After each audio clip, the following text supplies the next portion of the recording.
sejam todos muito bem-vindos ao nosso Terra Viva Entrevista, o programa que traz uma abordagem diferente, que promove uma segunda opinião sobre os fatos que estão inseridos no universo agropecuário, claro, dentro e fora da porteira, né, Pedro? Exatamente, Flá. E olha, dentro e fora da porteira e também ao redor do mundo, porque o que está por trás da nova disputa entre potências globais? Como as decisões tomadas em Pequim, em Washington, em Moscou, podem mudar o rumo do agro brasileiro? É o que vamos falar hoje. Vamos atravessar fronteiras, entender por que o campo também virou palco da geopolítica mundial. Então, a gente tem o grande prazer de receber aqui nos nossos estúdios o Marcos Vinícius de Freitas, que é professor visitante da Universidade da China. Professor, seja muito bem-vindo, viu, ao nosso Terra Viva Entrevista. É uma alegria poder ter sua presença aqui hoje. Bem-vindo, professor. Obrigado, prazer conversar com vocês sempre. A gente que agradece muito e começamos falando, né? O senhor tem escrito aí bastante sobre a nova ordem mundial e o papel dos BRICS, né, nesse cenário. Na prática, o que essa reconfiguração significa para o nosso agro brasileiro? Então, é uma pergunta bem interessante, porque se você pensar, o mundo como nós conhecemos foi desenhado a partir da Segunda Guerra Mundial e reflete um momento da história. Você teve os Estados Unidos e os países que compunham ali a Aliança Norte-Americana que escreveram esta nova realidade. Só que naquela época o mundo tinha menos países, não havia tantos países na África, a questão da autodeterminação dos povos ainda não existia. Então, o que nós vimos aí é que o mundo foi configurado de um jeito e é como se houvessem tirado uma foto e ninguém quer mexer nessa foto. O problema é que o mundo mudou. E hoje em dia, na mesa de negociação, você precisa ter novos participantes. E essa é a função, por exemplo, do BRICS, que vem com esta dinâmica, claro que é alicerçado no crescimento da China, que é a grande mola propulsora disso tudo, para dar uma nova viabilidade na construção de um esquema de maior solidariedade global, mas no princípio, mas principalmente na questão de governabilidade. Não é só meia dúzia administrar isso. Agora, o que significa isso? Bem, a ideia é de que nos últimos 70 anos nós tivemos aí uma ordem global que cresceu economicamente. Só que cresceu criando várias disparidades no contexto global. E o que o Sul Global fala, né? Porque a gente fala Sul Global, mas era a mesma coisa que a gente repetia no passado. Países de desenvolvimento, países subdesenvolvidos, países emergentes, vai mudando a nomenclatura e nada muda. A diferença é que desta vez, este Sul Global quer ter uma voz mais ativa, determinando os rumos da economia global e determinando os rumos da economia mundial, facilitando o comércio. Veja só, hoje em dia, se o Brasil quer exportar para qualquer país, ele precisa arranjar alguém que tenha dólares para comprar, não é? Qualquer país que vai importar um produto, e a gente utilizando o dólar como moeda internacional, tem que ter dólares. E dólar você só consegue de três maneiras. Ou você exporta, ou você toma emprestado, ou você recebe investimentos. Então, veja só o que acontece no mercado e no mundo se nós tivermos mais opções de moedas, mais opções de negociações. Isso abre uma fronteira enorme para o crescimento, tanto do campo como da manufatura, nos vários setores da sociedade. Então, esta que é uma das distinções. A gente vai adaptando a ordem global conforme esta nova necessidade de ascensão de novos países. Aí que entra, né, professor, a questão dos BRICS, né, essa expansão desse grupo, né, conseguindo angariar ainda mais, né, países. O bloco passa a ter um peso ainda maior nessa questão do comércio global. E como é que o senhor acredita que o Brasil aproveita esse momento para conseguir ganhar esse protagonismo de voz e também de fornecedor, principalmente olhando na questão do agro? Olha, veja só, nós temos muita gente que aposta contra o BRICS. E você tem muitos analistas céticos, né, mais eurocêntricos, norte-americanos ou coisa parecida, que têm aí uma visão negativa com relação ao BRICS. E por que é importante o BRICS nesse processo todo? Justamente por uma razão, se você pensar nessa situação toda. É uma porta de acesso à construção de uma nova realidade global. O que significa? O Brasil participa nas reuniões do G7, mas o Brasil nunca vai ser um protagonista no G7. O Brasil é protagonista no BRICS. E embora muita gente seja contrária à expansão do BRICS, isso não implica numa diminuição ou numa diluição do poder do Brasil. Porque nós somos um dos membros fundadores, nós estamos entre os 5 fundadores. E veja que interessante, a economia chinesa não vai parar de crescer. Por mais que se tenha o objetivo de conter, a China não vai parar de crescer, como os norte-americanos gostariam de fazer, às vezes, através de alguns processos. E isso significa o seguinte: se a China chegar em 2049 com uma renda per capita de 20 a 25 mil dólares, imagina a quantidade de coisas que os chineses não vão precisar para a sua autossustentabilidade, ou para a sua sustentabilidade.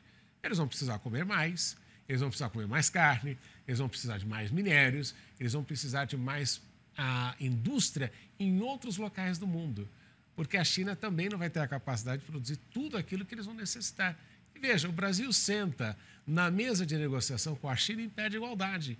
Isso nunca aconteceria nem com os Estados Unidos, nem com a União Europeia. Então, essa é uma grande mudança que favorece o Brasil e favorece também um governo que tem o interesse de levar o agronegócio para o mundo de uma maneira mais ativa. Ainda nesse sentido, nos seus artigos, né, o senhor menciona que o mundo caminha para um modelo multipolar, né, com menos dependência dos Estados Unidos, também da Europa. Essa transição abre espaço para o agro brasileiro conquistar novos mercados? O Brasil também precisa ser, podemos dizer assim, um pouco mais agressivo para vender os seus produtos, mudar um pouco a imagem? Não pouco agressivo, né? Precisa ser muito agressivo, né? Porque se você pensar, olha só, mesmo que Europa e Estados Unidos cresçam economicamente, nós estamos falando aí de um crescimento pequeno, não é? Você vai crescer 2%, 3% nos Estados Unidos, a Europa não cresce já há bastante tempo, principalmente em razão da guerra na Ucrânia. E onde é que está o crescimento no mundo hoje em dia? Na Ásia. Na China, está na Índia, está na Indonésia, que virou membro do BRICS agora, está na Malásia. O mundo está crescendo na Ásia e nós observamos isso a olhos vivos, né? Está lá, é só olhar a realidade global. A Europa empobreceu nos últimos anos. Os Estados Unidos estão endividados. Não há. Eu sempre falo, né? Como é que você consegue dizer que está crescendo economicamente devendo 1 ano e meio do seu salário?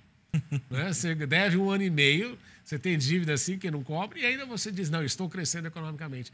Então, porque existe esse castelo de cartas que foi construído de uma maneira muito inteligente pelos Estados Unidos, no sentido de criar uma dependência global do país. Mas o que isso significa? Mesmo esta situação está se provando e se comprovando insustentável no longo prazo. É por essa razão que nós observamos com grande alegria esta transição do mundo para a Ásia, que é onde você vai crescer. Por quê? Temos mais população, tem mais ânimo no processo de crescimento. E depois o que vai acontecer? Depois que tiver o século asiático, nós vamos passar para outros lugares. Talvez o século africano. Então, a gente tem que começar a pensar essas questões no longo prazo. Isso afeta, com certeza, qualquer empresário brasileiro. Nesse sentido, a China, né, ainda é nosso principal parceiro comercial, muito mais que um cliente, né? Mas o Brasil também ele precisa olhar estrategicamente outras potências, né? Como é que o senhor enxerga essa questão, principalmente em relação ao Brasil e a relação China nos próximos anos? A gente tende a fortalecer, como é que fica nesse sentido do agronegócio? Porque existia muito aquela questão da China tentar uma autossuficiência produtiva, mas em função da questão geográfica, seria praticamente inviável você conseguir investir numa produção a campo como tem aqui no Brasil, ou seja, o Brasil continua sendo um celeiro para aquele país. Como é que fica daqui para frente? Que para a gente é uma incógnita muito grande. Né? Pedro, eu vou te dar uma má notícia nesse sentido. Na última reunião que você tem de planejamento da China, a China já declara que tem a capacidade de alimentar 1,6 bilhão de pessoas. Então, é uma coisa meio equivocada nossa a gente dizer que o Brasil alimenta a China, né? E a gente ouve isso com uma... Eu falei, o Brasil pode alimentar muito mais a China nesse processo, mas não é que a China dependa exclusivamente do Brasil para se alimentar.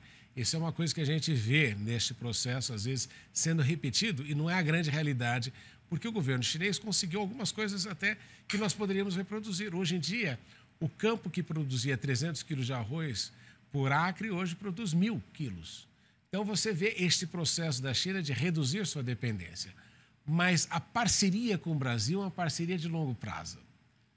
E o Brasil tem na mesa o agronegócio como a grande oferta de relação comercial de longo prazo dos dois países. Então é nesse sentido que a gente vê a parceria crescendo e justamente se fortalecendo. Porque, não tenha dúvida, nós somos concorrentes diretos dos Estados Unidos naquilo que nós fornecemos para a China. E se o governo americano, e se o Trump quisesse, numa negociação, colocar o Brasil de lado, não tenha dúvida de que isso poderia acontecer.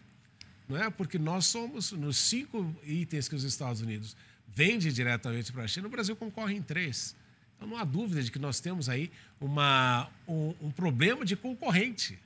Não é? Nós concorremos com um mercado diferenciado que tem uma logística melhor, que tem um processo de exportação melhor e que nós deveríamos correr para justamente tomarmos todas as medidas para sermos ainda mais eficientes no processo de concorrência. Por essa razão que a estrada, né, uma autoestrada daqui até o Pacífico, é uma das coisas melhores que poderia acontecer no sentido de nós acelerarmos o processo. É isso que é a grande questão. A gente tem que olhar para o mundo e ver onde estão as potencialidades. Com os Estados Unidos, somos concorrentes. Europeus, nunca. É uma coisa que a gente sempre fala no acordo Mercosul. É muito difícil dos europeus terceirizarem a sua agricultura. Né? Passaram por guerra, por fome. Ninguém vai terceirizar pensando que em 2 segundos você pode impedir o comércio nesse processo todo. Agora, uma coisa que os chineses falam, que é importante da gente levar em consideração, é, em primeiro lugar, uma esquizofrenia brasileira, às vezes, de nós termos um campo que é muito dependente da China, mas que politicamente apoia setores que são contrários à China. Então, esta incongruência é uma esquizofrenia brasileira, porque impede que a gente aumente o laço comercial com a China no longo prazo. Outra coisa que nós sempre podemos fazer, olhando aí, é justamente buscarmos agregar valor no Brasil de produtos agrícolas. Eu sempre comento, ao invés de a gente mandar a laranja, vamos mandar a geleia de laranja, porque com isso eu já tenho todo um segmento industrial em cima disso. Me frustra ver que o suco de abacaxi na China vem da Ucrânia, que está em guerra. Que está em guerra. E até hoje eu tomo suco de abacaxi que vem da Ucrânia, que está em guerra. Nunca perderam isso. Então, estas são coisas que a gente precisa pensar de uma maneira mais inteligente nesse processo todo. E outra coisa que eu sempre comento é que o Brasil também, e aqui a gente poderia fazer uma parceria com a China, a grande parte do comércio internacional agrícola não fica o dinheiro no Brasil, fica nas trading companies. Não é? E a gente precisava ter uma trading company brasileira que fosse pelo mundo. Por que não fazer uma parceria com a China, justamente no sentido de um investimento sino-brasileiro para comprar produtos no Brasil e vender para a China e o dinheiro ficar em casa, muito mais do que a gente ficar nesses processos de terceirização de riqueza. Sem dúvidas, né? O Brasil precisa diversificar a sua pauta exportadora, né? Professor, agora a gente vai para um rápido intervalo. Daqui a pouco a gente volta aí trazendo mais informações sobre essa relação Brasil-China e todas as questões também que envolvem o agronegócio no mundo, né, Pedro? Exatamente, Flá. A gente volta em instantes aqui trazendo outras informações, essa viagem pelo mundo e um raio-x detalhado de como funcionam os negócios fora da porteira. Daqui a pouquinho. Continue com a gente. Terra Viva, há 20 anos cultivando o melhor do Brasil.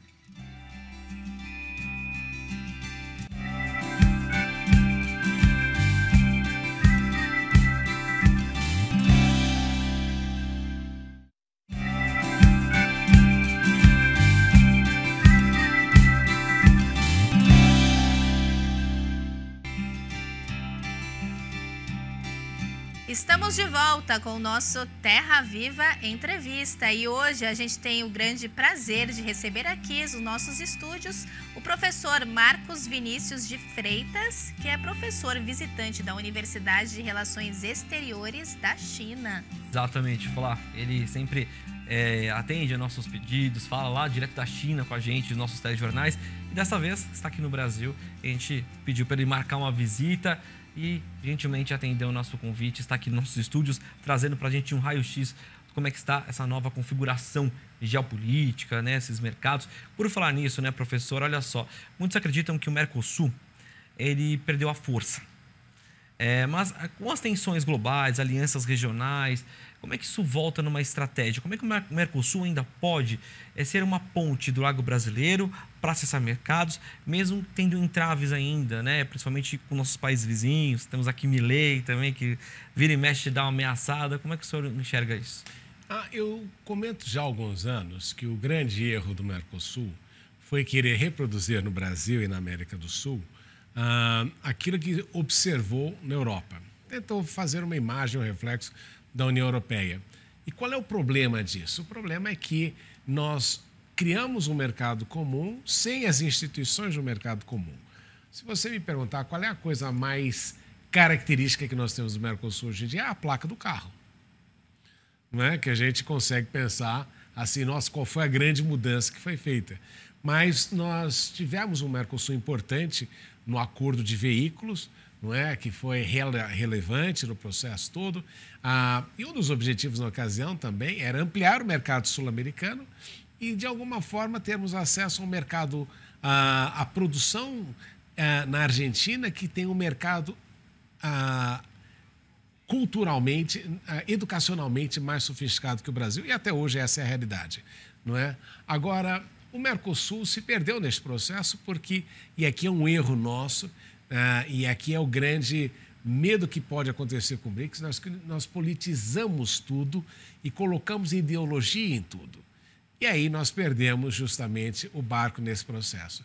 Então, o que o Brasil precisava fazer? E eu sempre comento isso, a gente tinha que dar um passo atrás, transformar o Mercosul numa área de livre comércio. O que isso significa? Hoje em dia, quando o Brasil vai negociar um acordo de livre comércio, o Brasil não negocia sozinho. Ele precisa que a Argentina, Uruguai e Paraguai estejam de acordo. O Uruguai ficou muito furioso alguns anos atrás porque queria negociar um acordo de livre comércio com a China, que para o Uruguai seria uma das melhores coisas que poderia acontecer. Já porque você começa a vislumbrar que o mercado brasileiro não vai dar as oportunidades que o Uruguai necessita, não é? E a Argentina naquela situação complexa, sempre de eterna dívida. Então, minha sugestão tem sido, dê um passo atrás. Claro que nenhum presidente da República no Brasil vai querer dizer isso, por Maria ou coisa parecida, de tomar esta decisão. O Milei é capaz de fazer isso qualquer dia com a Argentina, porque, digamos que ele fala, né, estas coisas, mas talvez não tenha ali a capacidade política de fazer isso. Mas essa é uma grande realidade. O que isso faria com que... o que isso implicaria? A possibilidade do Brasil sozinho negociar acordos de livre comércio com vários países do mundo, sem a necessidade de carregar Argentina, Paraguai e Uruguai. Aí o pessoal vai me dizer, mas olha, se nós estivermos juntos, nós negociamos mais. Veja, o mercado argentino, acho que é menor do que de São Paulo. O do Uruguai e do Paraguai nem se fala. Então, eu creio que nós utilizamos o Mercosul para nos desculparmos, muitas vezes, de não tomar as medidas que deveríamos, porque a gente fala que é culpa dos argentinos, os argentinos fazem a mesma coisa nesse processo todo, e aí o comércio começa a definhar. E aqui começa a prejudicar o campo, porque o que o campo brasileiro precisa é de um Ministério de Relações Exteriores, um Ministério de Indústria e Comércio, que seja proativo no mercado internacional. Não vendendo, não para que as grandes trading companies ganhem dinheiro no Brasil, não é? Mas que o campo brasileiro tenha esta pujança de produção e também tomar as medidas que são necessárias para que a gente tenha competitividade logística. Aí o que você precisa pensar? É aquela coisa de longo prazo que no Brasil ninguém faz, na América do Sul, América Latina a gente não faz, nem nos Estados Unidos. Vamos pensar, projetar o Brasil daqui a 10 anos. Nós queremos ser o celeiro do mundo? Perfeito, queremos. O que a gente precisa fazer? Precisa reduzir impostos, precisa aumentar a logística, a gente precisa se separar da Argentina e do Paraguai, vamos atrás de comércio e transforma os diplomatas brasileiros em verdadeiros representantes comerciais do Brasil. Isso é uma coisa fundamental. Não é? A gente deixar um pouco dos paetês, entender que o Brasil precisa vender, o Brasil precisa crescer economicamente. Os chineses dizem sempre, construa estrada e fique rico, ou seja, a base de tudo é infraestrutura, depois é vontade de crescer economicamente. Como dizia Deng Xiaoping, ser rico é glorioso Isso foi um grande líder comunista que afirmou. Sensacional. E o senhor tem defendido que o Brasil precisa sair, né, dessa posição de exportador de commodities e assumir, né, esse papel de formulador global. Como que isso se aplica, né, ao agronegócio e justamente, né, nosso maior ativo externo? Veja, quando a gente fala disso, de você ser um formulador, existe uma coisa de você participar das decisões, você estar dentro da sala de reuniões e você estar do lado de fora esperando que as decisões sejam tomadas. O Brasil, durante muito tempo, e até hoje na questão do G7, é um país que fica do lado de fora esperando que saia da reunião do G7 as decisões que vão ser tomadas. Aí o presidente vai dizer, não, mas hoje em dia o que importa é o G20, mas o G7 ainda é relevante, não é, neste processo todo. Então, você deixar de ser o que toma, o que executa as decisões, mas ser um daqueles que formula as decisões. Isso é importante, porque um dos grandes problemas que o Brasil enfrenta é um problema enorme de autoimagem. Né? O Brasil é um país que gosta de se sabotar. Né? Ele gosta de sabotar, gosta de falar mal dele, acha que a melhor solução do país é o aeroporto de Congonhas. Não, Congonhas não, né? Porque não é internacional, de Guarulhos. Né? O brasileiro tem esta necessidade de se autodilapidar. Isso é péssimo. Não é? Se você chegar na China e perguntar, a coisa mais importante para o chinês é valorizar o seu país. E eles falam para você, você é de onde? Eu sou do Brasil. Aí o brasileiro já começa a falar, não, meu país isso. Mas você tem gostado do seu país. Não é? Pode ser ruim, mas é o seu país, você nasceu lá e você tem que resolver os problemas que existem neste processo. Então, isso passa por uma questão de mudança de imagem. E quando a gente fala de agregar valor no campo, significa justamente isso. Vamos olhar todas as indústrias que nós podemos fornecer produtos básicos neste momento para trazer o investimento chinês nessas indústrias e, a partir daí, começarmos a crescer economicamente. Porque setores que exportam têm melhor remuneração, não é? Está comprovado isso, e agregam valor. Veja, por que o Trump quer trazer empresas para os Estados Unidos? Porque quando você deixa a manufatura fora do seu país, você perde a capacidade de inovação que tem no chão da fábrica. Uma coisa é eu desenhar o iPhone lá, tudo certo. Outra coisa é eu, no chão da fábrica, descobrir métodos e metodologias que façam com que o meu processo econômico, o meu processo de produção seja melhorado. E veja que vantagem que nós podemos ter aqui se a gente produz aqui, agrega valor aqui, exporta. E não precisa, eu sempre falo isso, fala para as empresas chinesas produzirem no Brasil já comida chinesa, com gosto chinês, adaptado para o chinês, botar, enlatar e manda no navio o mais rápido possível. Agora, tem 3 coisas que a gente precisa levar em consideração quando se lida com a China.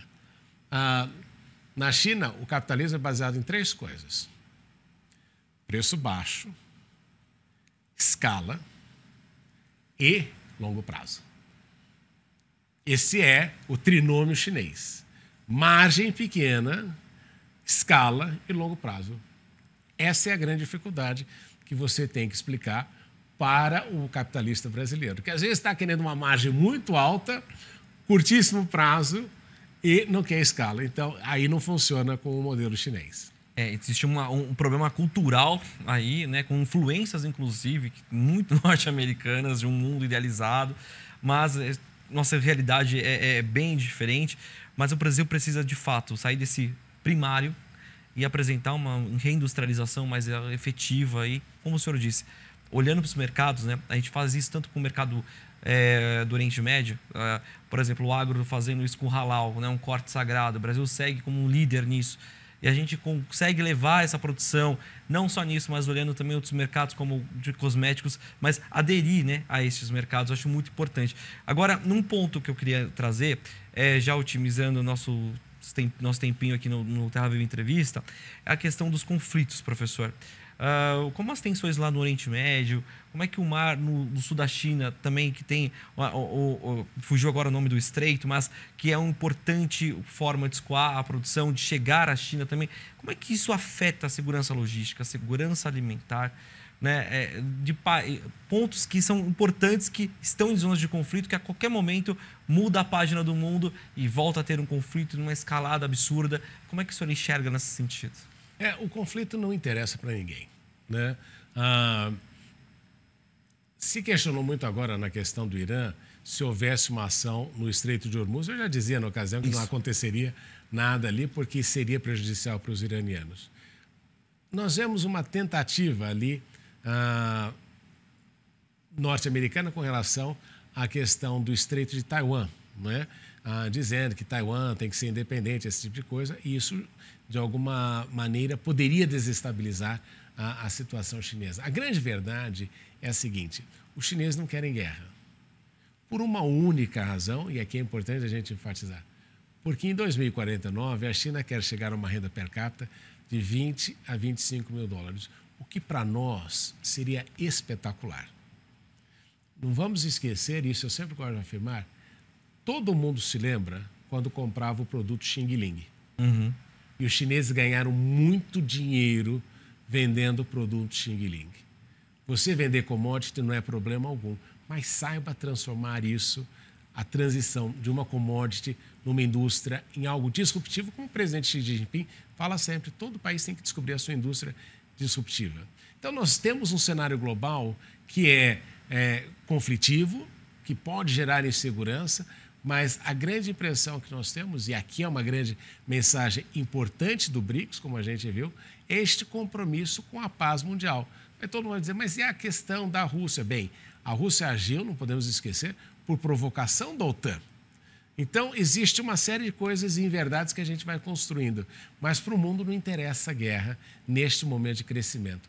Para nós, interessa uma China em paz, que continue crescendo, que continue comprando a soja brasileira, que passe a comprar arroz e que no futuro a gente venda suco ao invés de ser os ucranianos que estão vendendo para eles. Com certeza. Precisamos avançar nisso, né, Flá?